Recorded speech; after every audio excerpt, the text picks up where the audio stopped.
Déjà, quand on a commencé l'incubation et que en fait, moi, je me suis senti extrêmement. Quand on a commencé l'incubation, il y a eu un véritable déclic chez moi, un déclic dans le sens où tu réalises que il y a le potentiel, mais la complexité dans le fait de ne pas, par exemple, comprendre véritablement les mécanismes entrepreneuriaux fait que tu peux faire beaucoup de choses, mais c'est comme si en fait, la sensation que j'ai... Ne fais rien.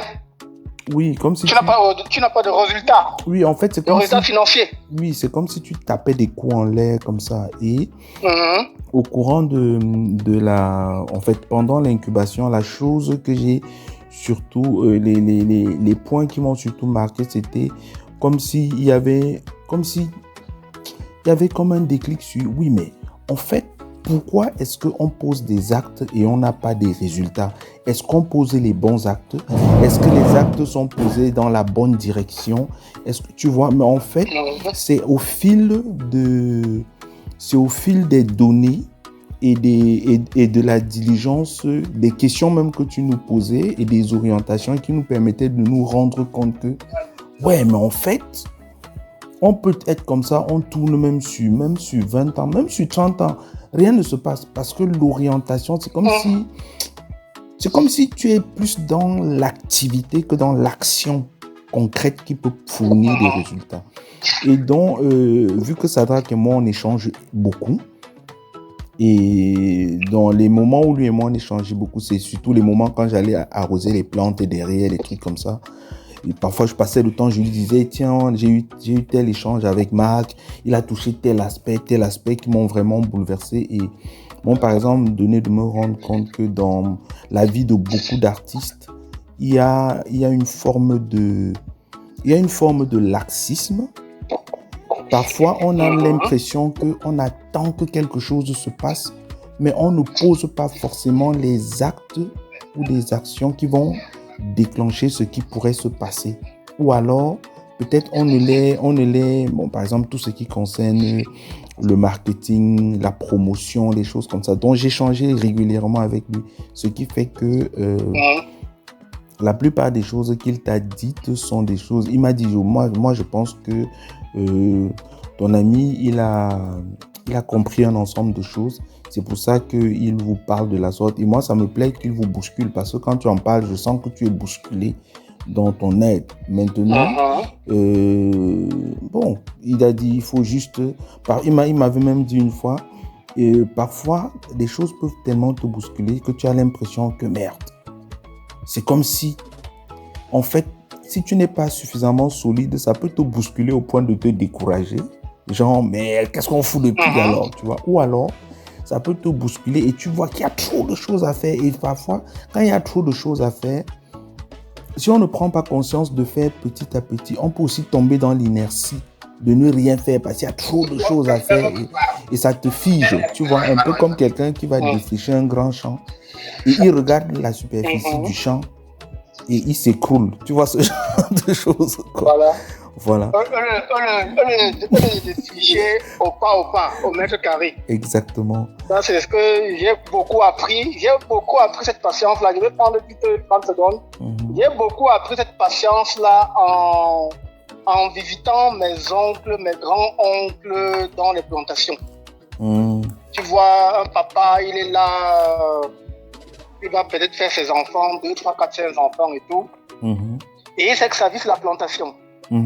Mais ce jeune pas là, tu arrives dans son champ, tu arrives à une période où toutes les herbes, tout est propre là, le café est beau, tout est propre et tout là, tout. Tu ne réalises pas l'ampleur du travail régulier qu'ils doivent faire pour maintenir 2-3 hectares dans cette propreté. Toi, tu viens toujours pendant les vacances, où le prunier a déjà donné, le mangue a déjà donné et tout. Au fur et à mesure maintenant que tu grandis, de temps en temps maintenant, papa t'envoie en vacances dans l'intersemestre. C'est-à-dire qu'au premier semestre, là, tu peux passer même une semaine avant de revenir.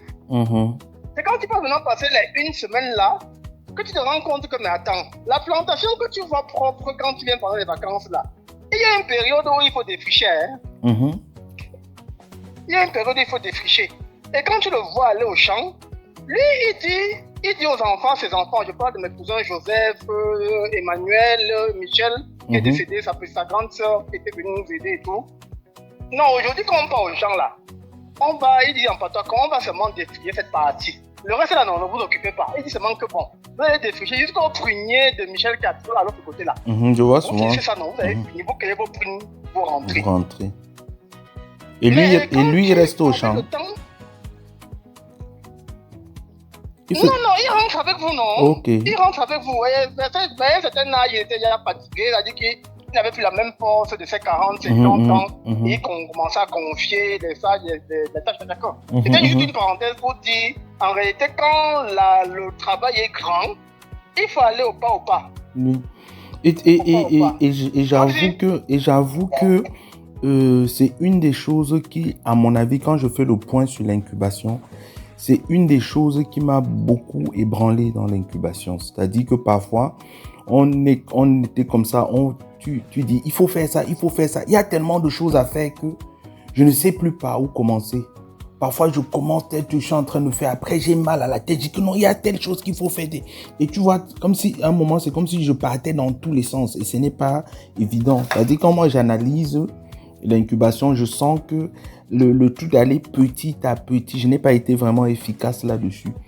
Et donc, mais j'ai beaucoup échangé de ça avec Sadrak et je crois que ce sont des choses qui lui ont donné pas mal d'informations sur la manière avec laquelle tu travailles. Et je lui disais aussi, avec l'expérience, le fait que nous, on se connaît depuis très longtemps, ta diligence, ta méthodologie, mais aussi le fait que l'informatique, parce que l'informatique a quelque chose d'assez fascinant, qui est que si tu veux développer quelque chose, il y a toujours la mise en place du cahier de charge et on avance progressivement, qui est très, ça fait que tu le veuilles ou pas, il y a une structuration très profonde qui se met en place au-delà du travail. Ça devient une structuration, une façon d'être même dans la vie au quotidien. Voilà. Je dis ça en prenant l'exemple sur un informaticien. Je n'ai pas beaucoup connu comme informaticien. Je n'ai pas eu beaucoup de temps avec lui. C'est mon beau-père, le papa de Gisnène, qui était extrêmement structuré aussi. Il était informaticien et mathématicien. Et il travaillait dans la banque. Mais chaque fois que j'ai eu des moments d'échange avec lui, il y avait toujours ce côté très structuré là, dans sa manière de faire. Structuré, tu sentais qu'il y a un process, toujours un process, une façon de mettre les choses en place progressivement.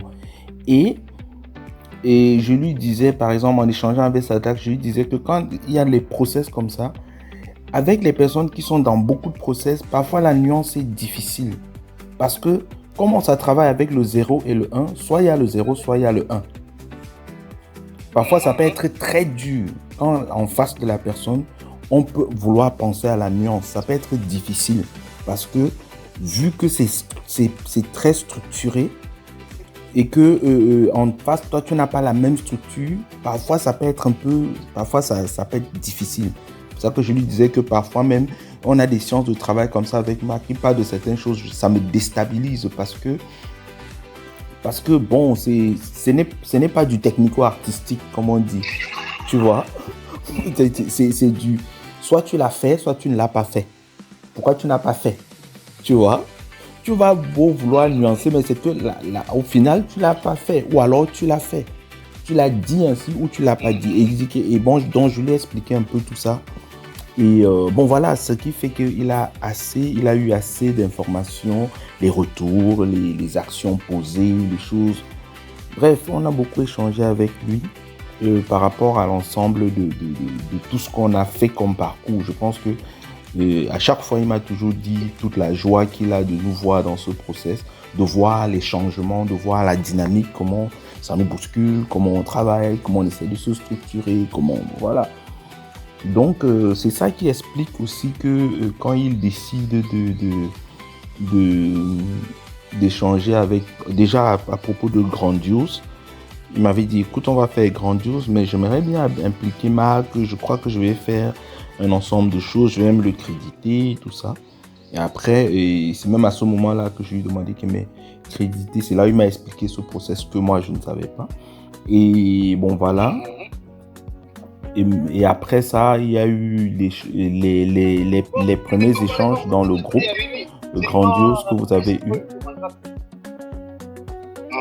Et bon, et après, je crois, comme il était à Dakar ces jours-ci, on a échangé un peu. On s'est appelé au téléphone, je ne sais plus de quoi on parlait. Et il m'a dit qu'il allait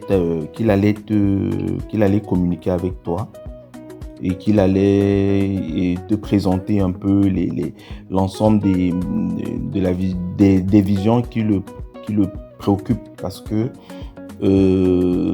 c'est vrai que, comme je t'avais dit la dernière fois au sujet de Crotal, je t'avais dit que Sadrak est aussi important dans le hip-hop que camerounais, que Crotal et tout ce qui va avec. Et donc... Il est vrai, je lui disais tout à l'heure, plutôt par écrit, que dans les années 2000, oui, 2000, quand je suis monté, il y avait 2000, 2001, 2002, j'entendais parler de Sadrak, de Négrissime de loin. Oui, oui. Et surtout que... voilà. Des pionniers, oui. Mais de loin, ça dit que quand il dit de loin, vraiment, c'est dans quelques échanges de loin là, quand il fallait parler de ceux qui ont créé... En fait, qui ont porté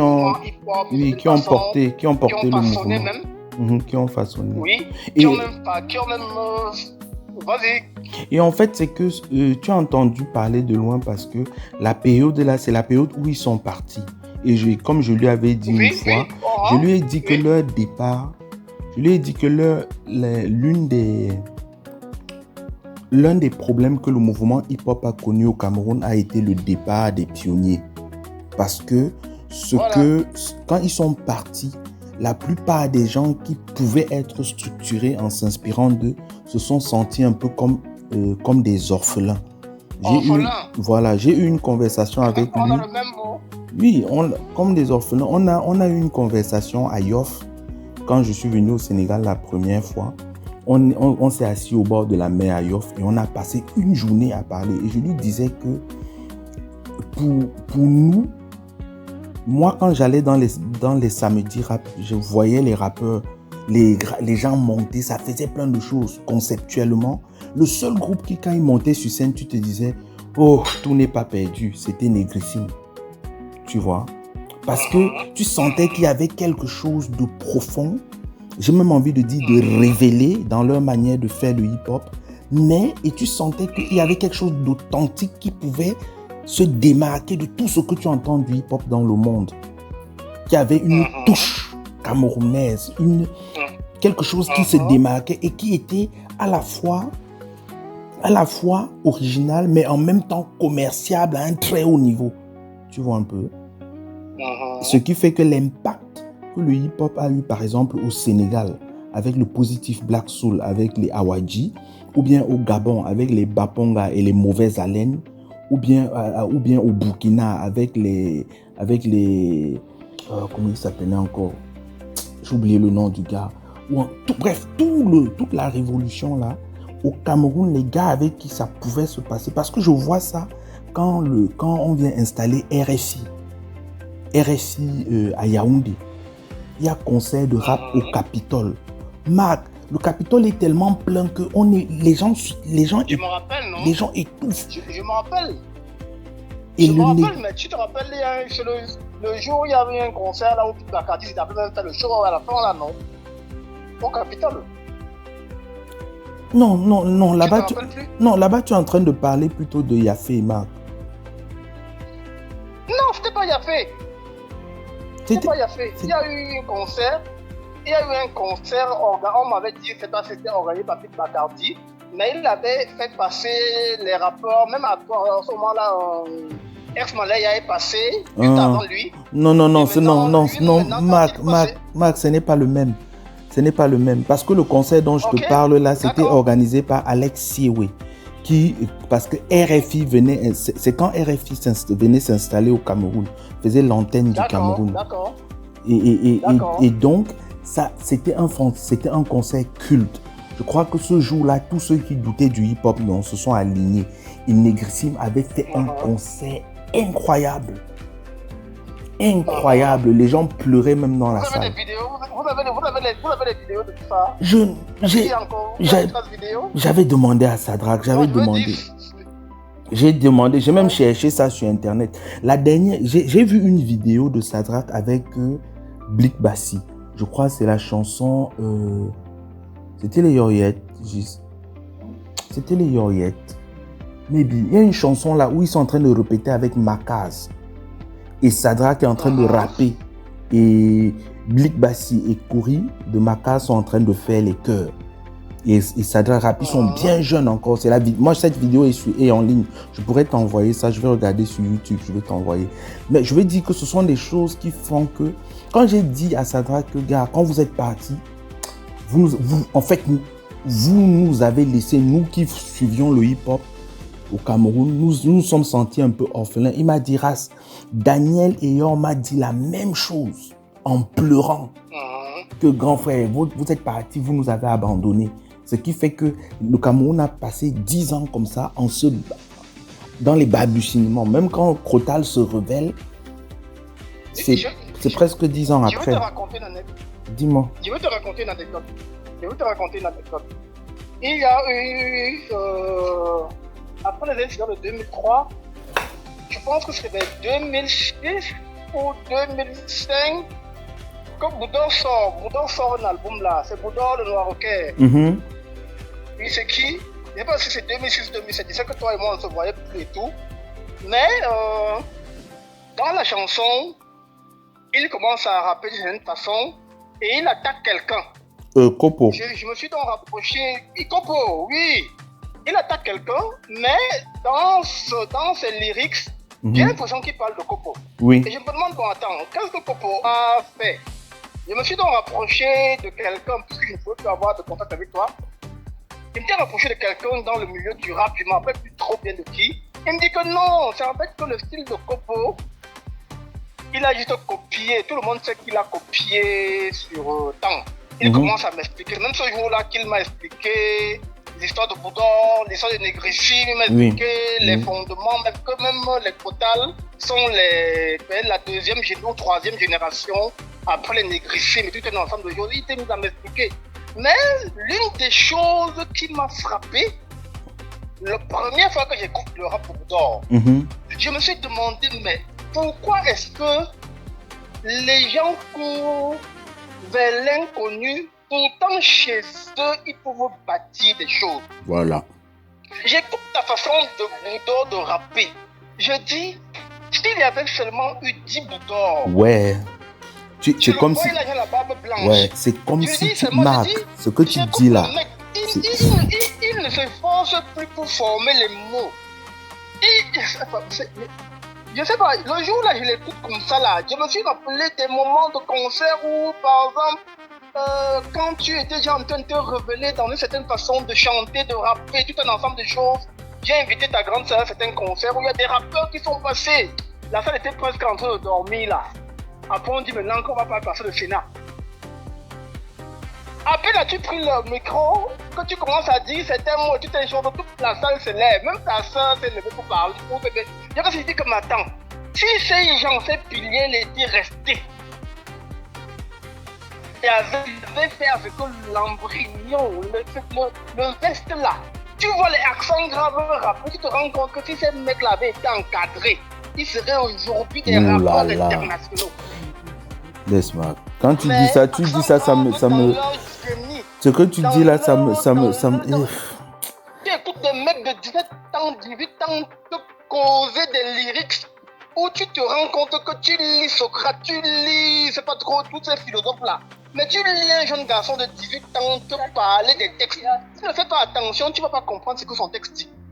Mais tu le regardes là, il a 17 ans, 18 ans. Et tu te dis, si ce mec avait pu avoir la chance d'être encadré, ils sont partis du Cameroun, ils ont abandonné leur style. Il y a l'un d'eux là qui s'appelle, je ne sais pas trop qui, il est revenu vers les années 2020 avec une chanson à la Tomato Music. et disant que non, il est parti, il a eu sa vie, comme pour se justifier. Mais tu comprends que dans son discours, il a de la mélancolie pour l'époque de 2003, mais il ne veut pas le dire. Les amis lui manquent et tout, mais il dit non, moi j'ai trouvé ma femme, j'ai fondé ma famille et tout. Trouver la femme, fonder la famille, mais ton projet de vie, c'était lequel? Est-ce que trouver ta femme, faire fonder des enfants empêche que ce par quoi tu as commencé? Et ça revient au même débat qu'on a eu l'autre jour quand on s'est mis à élaborer jusqu'à arriver sur le quoi qu'on et tout un ensemble de choses. C'est le débat privé qu'on a eu et je me suis posé la question de savoir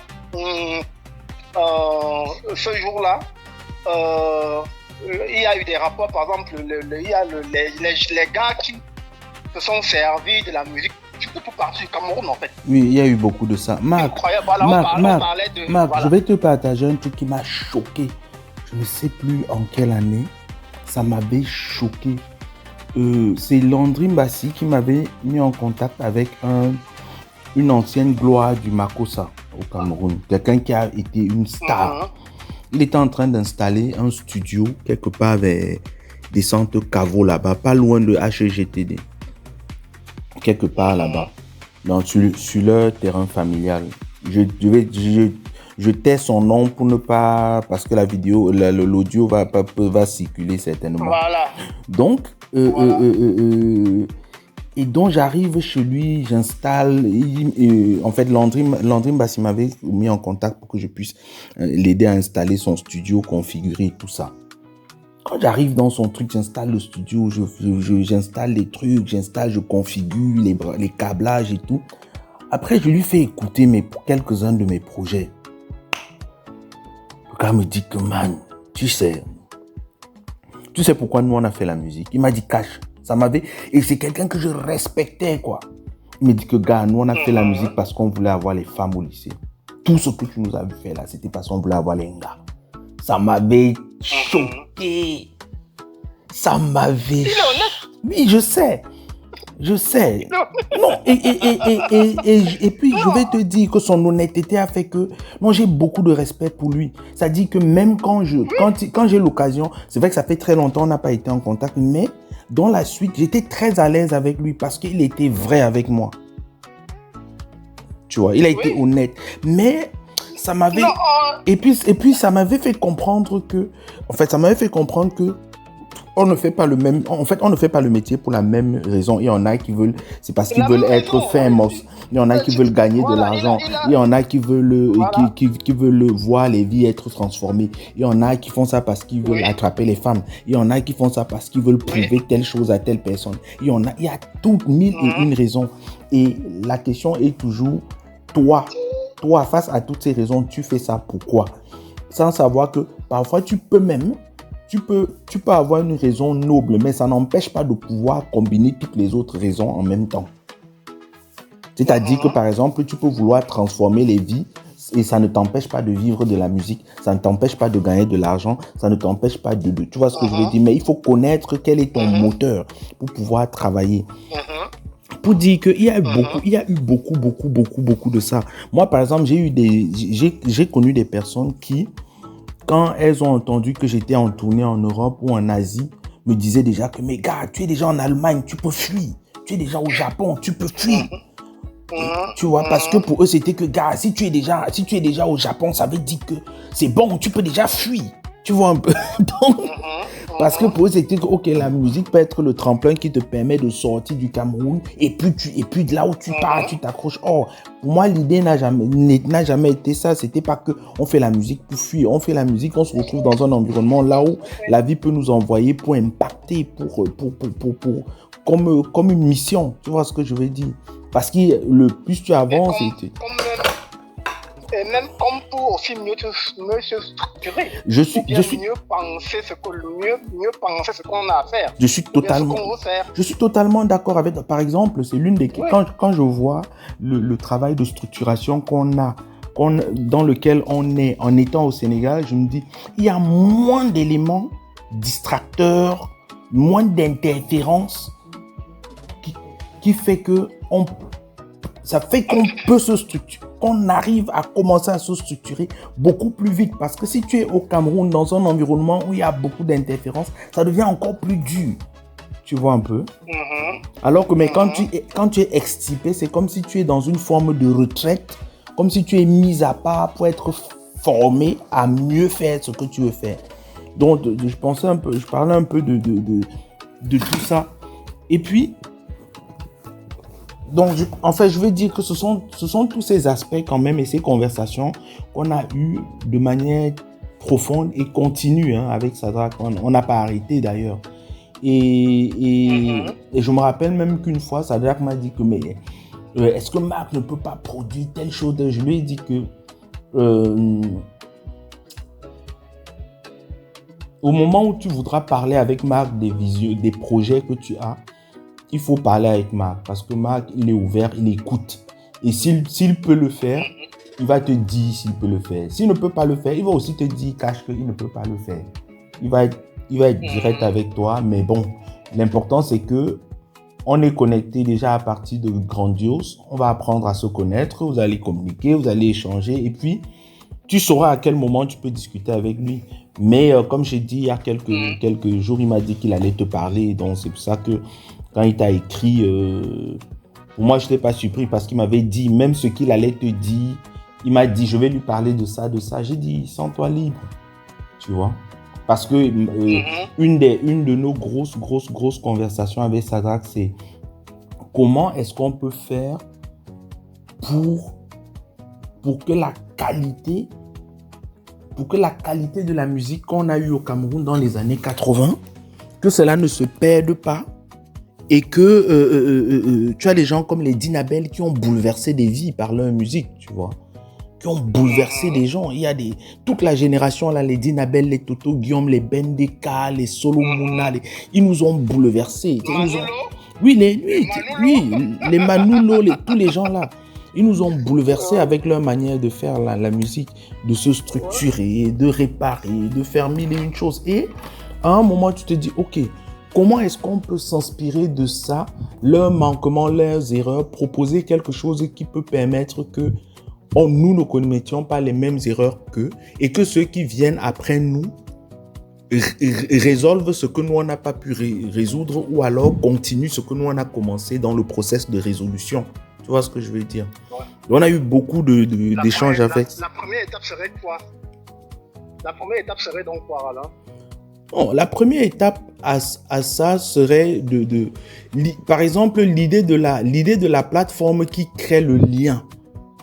Pour revenir à cette pensée hip-hop qui crée le lien transgénérationnel et extrêmement puissant. Et ça, c'est par exemple, ça rejoint ce que tu as dit dans la vidéo où tu étais rendre visite à Papa Manu Dibango ce matin, où tu parlais de trouver un pont entre... Parce que le piège, c'est de couper.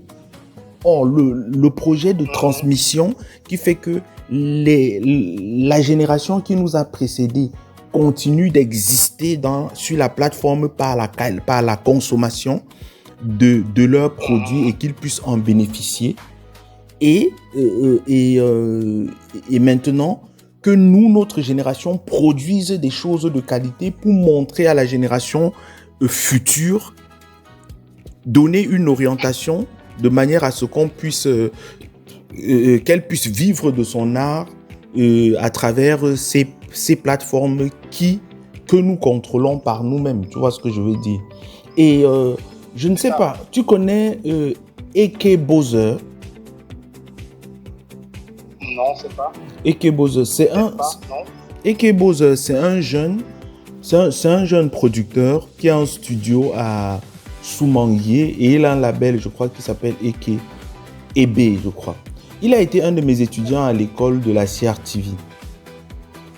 Et je pense qu'il a été, pendant qu'on était à la CRTV, je crois qu'il avait quand même un support, en fait, un accompagnement solide derrière, tel qu'il m'avait expliqué. Parce qu'il avait, avant d'être à la CRTV. Un accompagnement financier? Oui. Je ne sais pas qui le soutenait dans la famille, parce qu'il avait fait des voyages, des stages même dans l'industrie musicale en Côte d'Ivoire et je crois à Dubaï à l'époque, quelque chose comme ça, en faisant l'école la CRTV.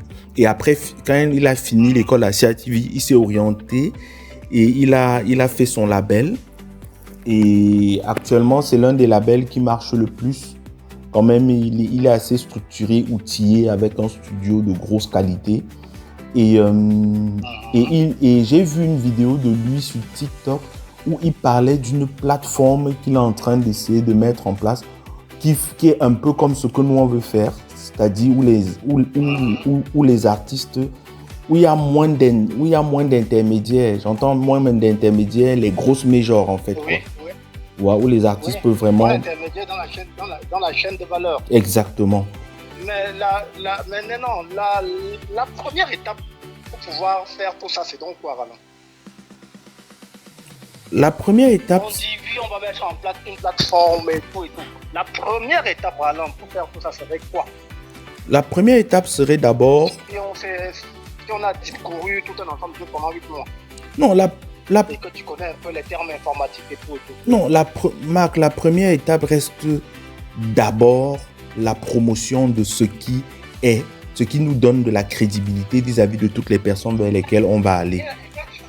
Dans le sens de, par exemple, il est important et impératif que Sadrak soit extrêmement présent dans les réseaux sociaux, que nous-mêmes nous soyons extrêmement présents, parce que les personnes ne vont pas croire à des gens qui viennent avec des projets et qui eux-mêmes n'existent pas suffisamment en ligne. Il faut qu'ils aient des preuves qui puissent les convaincre de ce que les gens ne sont pas juste en train de discourir, et que le parcours qu'on a fait, on a des éléments qui prouvent qu'on les a fait.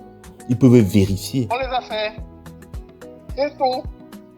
Ça, c'est la première étape. Maintenant, seconde étape, qui peut être normalement parallèle à la première étape et tout. Mais je pense que c'est le même cas que je vous ai décrit. Normalement, tu as répondu à ça tout à l'heure, mais quelle était la condition pour commencer à faire votre promotion? La condition... Ou bien, quelle est la condition pour pouvoir faire votre promotion? La condition reste la grande présence sur les plateformes, la présence en ligne. Voilà.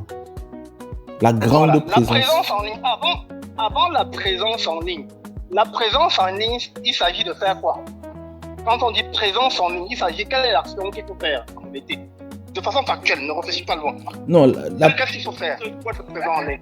Pour être présent en ligne, il faut publier les choses qu'on a créées. Il faut communiquer sur ce qu'on crée. Il faut publier les choses qu'on a créées.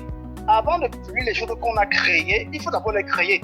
Oui. Ou bien les rassembler. Oui. Ça veut dire quoi? La première étape pour la mise en place de la document, la mise en place des plateformes auxquelles moi j'ai pensé, que tu as pensé, que Sadrak a pensé, que tel aujourd'hui quelque part dans le monde en train de penser pour le Cameroun, ce serait en fait de documenter d'abord tout ça. Voilà, c'est ça l'expression documenter. Documenter physiquement, documenter tout. Alors, par exemple, moi je t'ai dit, je t'ai écrit, je m'attendais à ce que tu répondes à ça pour emmener le débat vers Sadrak, parce que je t'ai dit, tu es pour l'instant l'intermédiaire. Et il est plus facile pour lui de comprendre ce que je pourrais dire quand c'est toi qui le dis. Non, tu as pas fait. Regarde, Marc, attends, laisse-moi t'interrompre un peu pour dire un truc qui... tu te rappelles quand tu m'as demandé de te fournir le document Excel qui permettait de savoir qu'est-ce qui est stocké, En fait, quand je me suis assis pour faire ce document-là, ça a créé un truc en moi. Je ne sais pas comment je peux expliquer ça. Voilà. Mais... J'attendais depuis que tu m'en parles. Parce que... Ça me surprenait justement que tu as eu ce document Excel avec tous les éléments que j'ai vus dedans et que tu me dises que ça ne t'a pas créé un déclic. Non, de savoir désormais comprendre ce qui veut dire documenter. Oui, en fait, parce que quand j'ai fait ça... Quand j'ai fait ça, à un moment venu, je me suis dit, je crois même que j'en parlais avec Gisèle et je lui ai dit que, merde, on a... Voilà. Et ce qui est, je vais te dire un truc qui va peut-être te choquer. Quand j'ai regardé tout ça, j'ai eu l'impression que je n'ai même encore rien fait, que tout ce que je rassemble là, ce que j'ai dans ma tête qui n'est même pas encore sorti, c'est peut-être 10 fois ce que j'ai rassemblé là. Voilà. Et je me suis dit que, mais, il faut d'abord que j'arrive à structurer tout ceci. Pratiquement tous les jours, j'ai un... Oui, vas-y.